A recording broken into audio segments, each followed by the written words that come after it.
Portuguese কবরস্থানে পাওয়া যায় সোনারূপা। চট্টগ্রামের সর্বপ্রথম কবরস্থান ১৬ শহরের পর্তুগিজ কবরস্থান অথবা খ্রিস্টান কবরস্থান। চট্টগ্রামে ৩০০ বছরের পুরনো কবরস্থান, যে কবরস্থানে নাকি স্বর্ণ রূপা সবকিছু পাওয়া যায়। আজকের এই ভিডিও প্রতিবেদন থাকবে সম্পূর্ণ। আমার পিছনে যে কবরস্থান দেখতে পাচ্ছেন পর্তুগিজ কবরস্থান অর্থাৎ খ্রিস্টানদের কবরস্থান। দর্শক, বিস্তারিত জেনে নেওয়া যাক মোহাম্মদ তকিরউদ্দিন আনিসের ভিডিও ও তথ্যচিত্রে। এই কবরস্থানে গেলেই পাওয়া যায় সোনা রূপা সহ দামি দামি জিনিসপত্র।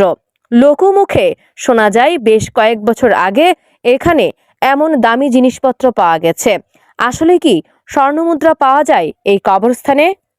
চট্টগ্রাম শহরের পাঁচলাইশ থানাধীন ১৬ শহর রেল স্টেশনের পথ ধরে ১০ মিনিট হাঁটলেই দেখা যাবে এই প্রাচীন সমাধি। এটি ১৬০০ সালের শেষের দিকে ১৭০০ সালের শুরুতে স্থাপন করা হয়। এখানে ৩০০ বা ৩৫০ বছরের পুরনো কবর রয়েছে, আর এসব কবর সব তৎকালীন ব্রিটিশ খ্রিস্টানদের। তবে এখানে সোনা পাওয়ার ব্যাপারে অনেক বক্তব্য আছে স্থানীয় এলাকাবাসীদের মনে।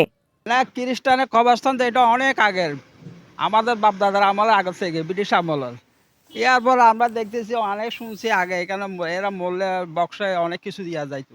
এখন তো জানি না কিছু দেয় না এখন। এই পরিমাণ আমরা এখন আছি। আবার আমাদের মুরব্বীরা যারা আছে এরা জানতে পারে পুরোপুরি।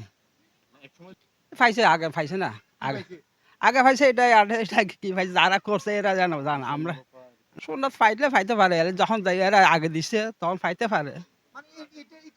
কয়েকজন এলাকাবাসী বলেছেন, বিশেষ করে তখনকার সময়ে যাদের সমাধি দেওয়া হতো তাদের সঙ্গে সোনা রূপা সহ দামি দামি সব অলংকার তাদের সাথে দিয়ে দাফন করা হতো। হয়তো সেই সোনা অথবা রূপা কেউ পেয়ে থাকতে পারে। এছাড়াও এখানকার পরিবেশ অনেকটাই ভুতুড়ে। রাতে তো দূরের কথা, দিনেও সেখানে যেতে অনেকেই ভয় পাবে। চারিদিকে সব উঁচু উঁচু গাছপালা আর প্রাচীন সব সমাধিস্থলগুলোই মূলত ভয়ের কারণ। এই স্থাপনাগুলো এখনও দেখাশোনা করে খ্রিস্টানরা। কয়েক বছর পর পর এখানে উৎসব করা হয় বলেও জানিয়েছেন তারা। এই সমাধি দেখাশোনা করার জন্য একজন নিরাপত্তা প্রহরী আছে বলেও জানা যায়।